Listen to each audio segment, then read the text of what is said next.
جو قرارداد مقاصد ہے یہ بنیادی طور پر پولیٹکس آف فیتھ کا تسلسل ہے ایک طرح سے.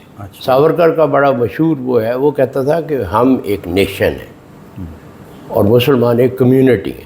صحیح. نیشن ایک پولیٹیکل تصور ہے، کمیونٹی ایک سیاسی تصور نہیں ہے.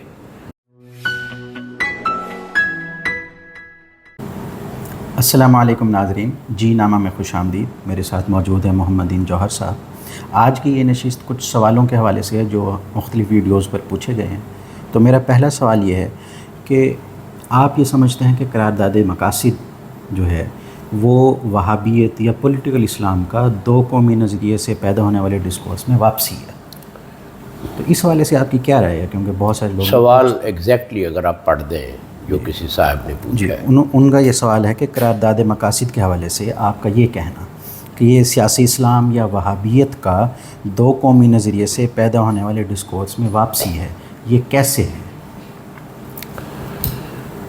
اصل میں گزارش یہ ہے کہ جو پاور کا کوشچن ہے نا وہ کافی الجھ گیا ہے ہماری دینی روایت میں بھی، ہمارے علوم میں بھی، اور واقعاتی اور عملی طور پر بھی. تو اور اس کا سبب جو ہے وہ مغربی اثرات ہیں. مغربی اثرات کے تحت یا مغربی افکار سے جس طرح کی پاور کی ایک پریکسس پیدا ہوئی ہے پولیٹیکل پاور کی، وہ مسلم معاشرے کے لیے بہت اجنبی چیز تھی. سادہ لفظوں میں اگر ہم یہ کہیں کہ ویسٹ جو ہے اس کی اپنی جو روایت تھی، اور خاص طور پہ ریفارمیشن کے بعد جو صورتحال پیدا ہوئی، اس میں جو ریلیجس وارز ہوئیں، اس کا سبب یہ تھا کہ وہاں پہلے جو بھی سیاست موجود تھی اس کے بعد ریفارمیشن کے بعد جس کو ہم پولیٹکس آف فیتھ کہتے ہیں وہ پیدا ہو گئی. صحیح. یعنی پاور جو ہے وہ تاریخ کے ساتھ تعامل میں تو ہے، لیکن وہ انسان کے عقیدے پر بھی ایک ججمنٹ دیتی ہے اور بالجبر اسے تبدیل کرنے کا یا اسے اپنی پاور کا موضوع بنانے کی ایک کوشش کرتی ہے. تو ہمارے ہاں جو پولیٹکس آف فیتھ ہے، جس کو جو تحریک وہابیت سے شروع ہوئی، جس کو مولانا شاہ اسماعیل دہلوی جو ہے وہ سیاست ایمانی کے طور پر جو ہے اس کو زیر بحث لاتے ہیں، اور اس کی بہت ساری تفصیلات ہیں. اس میں گزارش یہ ہے کہ جو سیاست ایمانی ہے اور جو سیاست شرعیہ ہے اس میں کوئی کامن گراؤنڈ نہیں ہے. صحیح.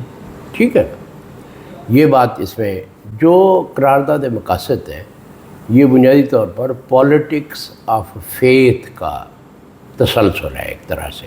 یعنی سیاست ایمانی کا جو مینیفیسٹو ہو سکتا ہے، یہ شریعت کو مکمل طور پر نظر انداز کر کے سیاسی عمل کی بنیاد کو فیتھ پر منتقل کرنے سے سیاست ایمانی پیدا ہوتی ہے. صحیح.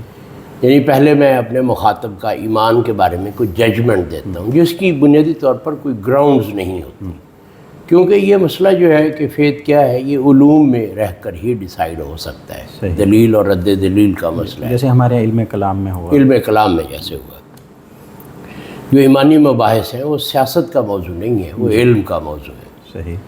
اگر انہیں سیاست کا موضوع بنا لیا جائے، یعنی اگر ہمارا حکمران یہ فیصلہ کرے کہ میں نے لوگوں کا ایمان بھی درست کرنا ہے، ٹھیک ہے نا، اسے پولیٹکس آف فیتھ پیدا ہوتی ہے اور عدل کا قیام جو ہے وہ ممکن نہیں رہتا.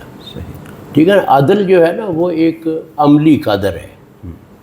تو جو ایمان کا معاملہ ہے وہ ایک علمی مسئلہ ہے. علمی مسئلہ جو ہے وہ دلائل سے حل ہوتا ہے، تلوار سے حل نہیں ہوتا.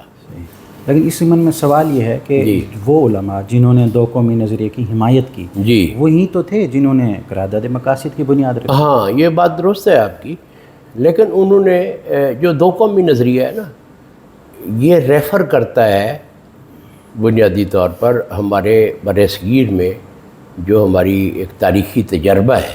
صحیح. یہ اس کو اس سے استدلال پکڑتا ہے. اچھا. کیونکہ جو بنیادی مسئلہ تھا نا برصغیر میں انگریزوں کے دور میں جو پیدا ہوا وہ یہ تھا کہ انگریزوں کے جانے کے بعد طاقت کا وارث کون ہوگا. جی. ساورکر کا بڑا مشہور وہ ہے، وہ کہتا تھا کہ ہم ایک نیشن ہیں اور مسلمان ایک کمیونٹی ہے. صحیح. نیشن ایک پولیٹیکل تصور ہے، کمیونٹی ایک سیاسی تصور نہیں ہے. وہ کہتے ہیں کیونکہ ہم نیشن ہیں جی. اور اس لیے ہم پاور پر اپنا قبضہ جمانے کے لیے کوالیفائی کرتے ہیں. جی. ٹھیک ہے. اور وہ نیشن ہونا اپنی جغرافیائی شناخت کی وجہ سے کلیم کرتے تھے. جی. تو مسلمانوں نے اپنے آپ کو جدید معنی میں نیشن بنانے کے لیے اپنے تاریخی تجربے کو بنیاد بنایا. صحیح. ٹھیک ہے. اگر وہ ابتدائی دور میں دو قومی نظریے کے بارے میں گفتگو دیکھیں تو وہ تاریخ کا ہی حوالہ دیتے ہیں کہ ہمارے ہیرو جو ہیں وہ ان کو ناپسند ہیں، ان کے ہیرو ہمیں ناپسند ہیں وغیرہ وغیرہ. جی. تو اس کی جو بنیاد تھی یعنی عمل کی، وہ جو ہے کسی نظریے پر نہیں تھی. ٹھیک ہے نا. جی. یعنی کہ مسلمانوں نے اپنے تاریخی عمل ہی کو بنیاد بناتے ہوئے اپنی شناخت کا دعویٰ کیا. صحیح. ٹھیک ہے. جی. اور انسانی عمل کی جو بنیاد ہے وہ دو چیزوں پر استوار ہو سکتی ہے جدید عہد میں. صحیح. جدید عہد میں سیاسی عمل کی بڑی بنیاد نظریہ ہوتا ہے. ٹھیک ہو. نظریہ ایک پریکسس کو جنم دیتا ہے. جی.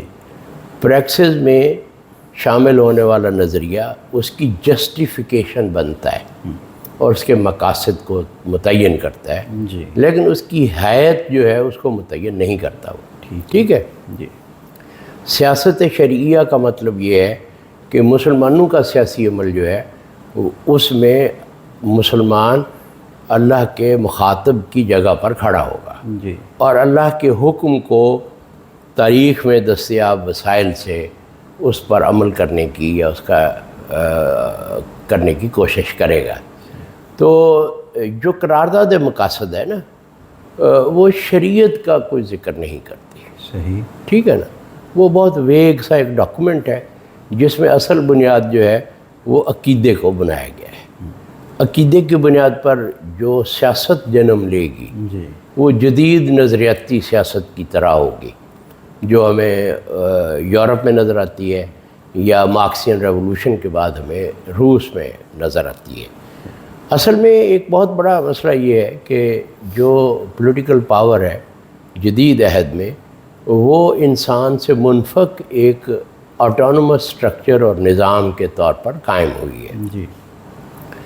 وہ کسی نظریے سے جواز تو پاتی ہے لیکن نہ وہ کسی قانون، جب وہ ساورن ہے تو وہ کسی قانون کے تابع نہیں ہو سکتی. ہمارے علماء ریاست کے یا ماڈرن پولیٹیکل سٹرکچرز جس طریقے سے قائم اور آپریٹ کرتی ہیں، قائم ہوتی اور آپریٹ کرتی ہیں، ہمارے علماء آج تک اس کی کوئی تفہیم نہیں رکھتے نا. تو وہ سٹرکچر جب خود کو ساورن کہتا ہے، ایک کوا جو ہے وہ کالا ہے تو میں اسے سفید کہہ دینے سے وہ کوا سفید تو نہیں ہو جاتا. ہمارے علماء نے جدید ریاست کے بارے میں جتنے بھی خیالات کا اظہار کیا ہے وہ ان کی نوعیت اسی طرح کی ہے. ٹھیک ہے نا. تو اس لیے جو قرارداد مقاصد ہے یہ بنیادی طور پر اسے تحریک مجاہدین کا مینیفیسٹو کہا جا سکتا ہے. جدید معنی. جدید معنی. لیکن اس میں ایک اور سوال ہے کہ وہ سیاسی رہنما مسلم لیگ کے وہ سیاسی رہنما جو ٹو نیشن تھیوری کے قائل تھے وہ جو موجود تھے اور انہی کے سامنے ہی جو ہے وہ قرارداد مقاصد پاس پیش کیا گیا. تو آپ سمجھتے ہیں کہ یہ جو آپ نے تفصیلات ذکر کی ہیں یہ ان کے پیش نظر رہی؟ میرا نہیں خیال ایسی بات ہے. قرارداد مقاصد پاس ہونے میں زیادہ جو وجہ تھی نا، سبب تھا، وہ علماء کا دباؤ تھا. اچھا. اپنی ابتدائی مراحل میں صاف ظاہر ہے یہاں پاور کا جو نظام قائم تھا جی اس کو کوئی خاص دلچسپی تو نہیں تھی آئین میں، اسے تو اپنی سروائیول میں دلچسپی تھی. جی.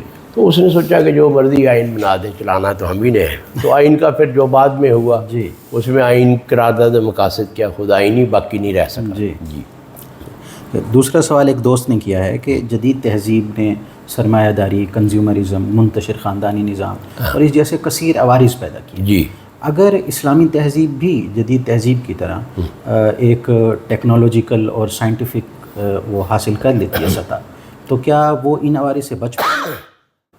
میرا خیال ہے یہ سوال کا جواب ہاں یا نہ میں دینا تو پاسبل نہیں ہے. اس میں میرا خیال ہے دو چیزوں کو زیر بحث لانا چاہیے. پہلی بات یہ ہے کہ کیا انسان یا مسلمان جو ہے وہ نیچرل کنڈیشن میں مکلف ہے جی یا ٹیکنالوجیکل کنڈیشن میں بھی اسی طرح ہی مکلف ہے.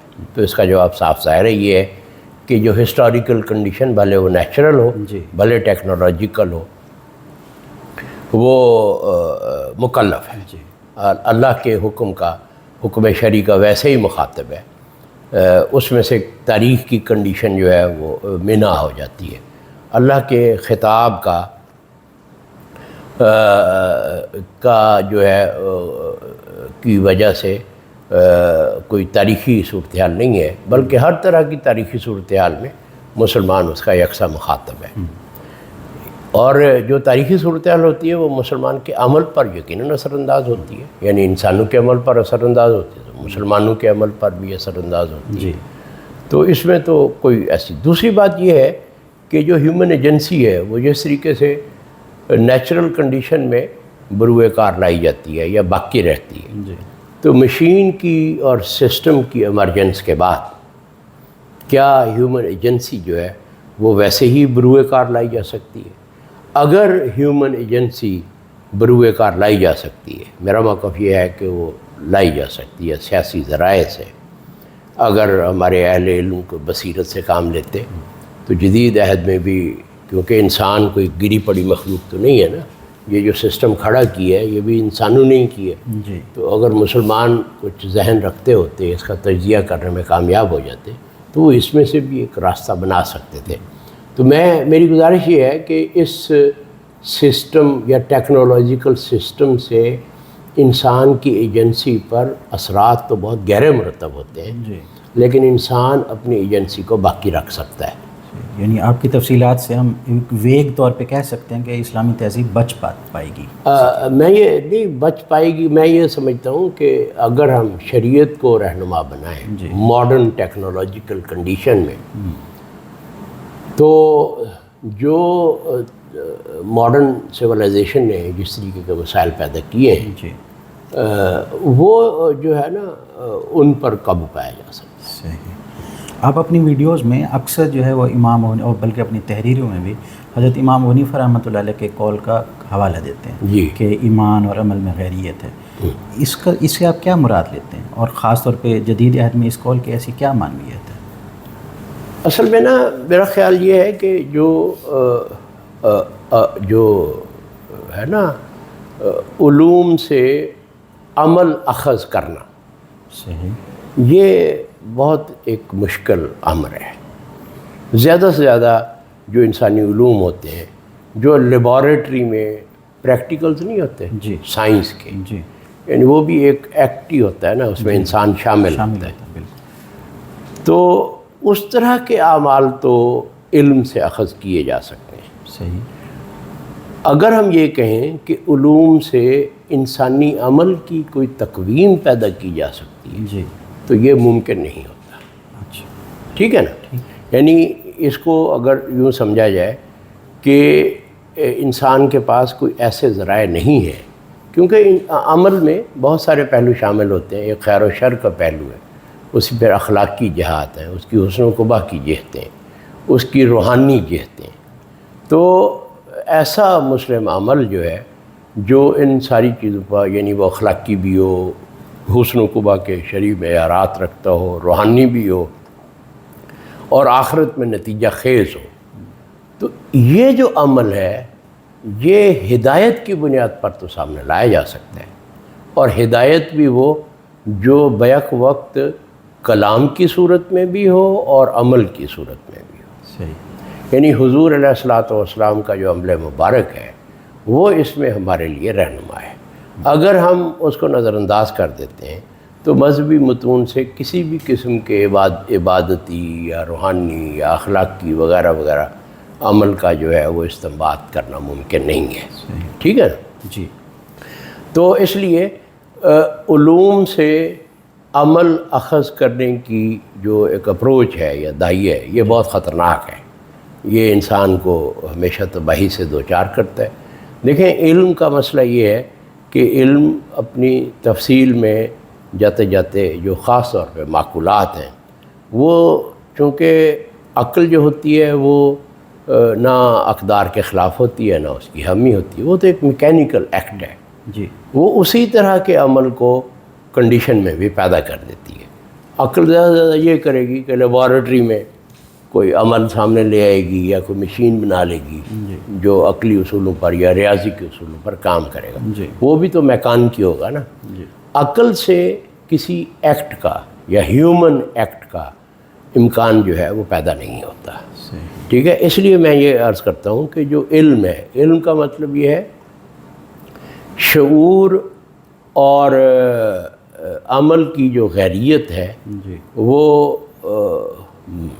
میں تو اس کو بدیہی سمجھتا ہوں، لیکن چونکہ وہ دونوں ہدایت کے تابع ہیں، جی، اور جو حکم ہوتا ہے اور جو علم ہوتا ہے اس میں فرق ہوتا ہے، صحیح، ٹھیک ہے۔ جی، جو علم ہوتا ہے وہ تفہیم کے لیے ہوتا ہے، جو حکم ہوتا ہے وہ امتثال امر کے لیے ہوتا ہے، ٹھیک ہے۔ جی، تو اگر ہم علم کو عمل بنانے کی کوشش کریں وہ اس کا نتیجہ تباہی کی صورت میں نکلتا ہے، صحیح، جو مغربی تجربے سے بھی ظاہر ہے۔ مارکسزم تاریخ کا ایک علم ہی تھا نا، جی، اور اس انقلاب سے، اور خاص طور پر فرانسیسی انقلاب سے جو تباہیاں پیدا ہوئیں اور جس طریقے سے نیچر آف پاور ہی غیر انسانی ہو گئی جی، اور وہ ٹیرر کی علامت بن گئی، تو اس سے ہمیں سبق سیکھنا چاہیے۔